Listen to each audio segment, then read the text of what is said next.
In febbraio abbiamo presentato in Consiglio regionale un'interrogazione con la quale chiedevamo se era opportuno aumentare le indennità degli amministratori pensionati come per gli amministratori che sono lavoratori autonomi o dipendenti in aspettativa non retribuita. Questo purtroppo accade perché esiste una delibera della Giunta regionale datata 2011 che purtroppo si lascia interpretare in questo modo ambiguo.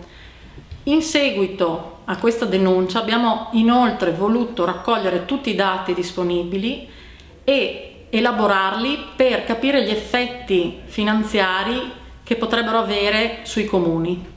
Avete visto, immagino, gli articoli che sono usciti nei giorni scorsi sui giornali che riportano i dati e le tabelle riguardanti appunto questi aumenti dell'indennità dei pensionati.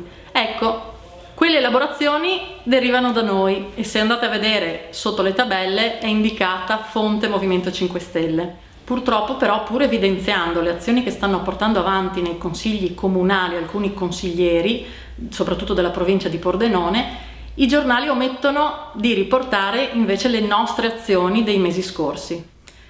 Ecco, con questo messaggio noi del Movimento 5 Stelle vogliamo rendervi partecipi di quello che facciamo all'interno di questa istituzione, al di là di quello che poi viene riportato dalla stampa. Un caro saluto da Eleonora Frattolin, portavoce regionale del Movimento 5 Stelle.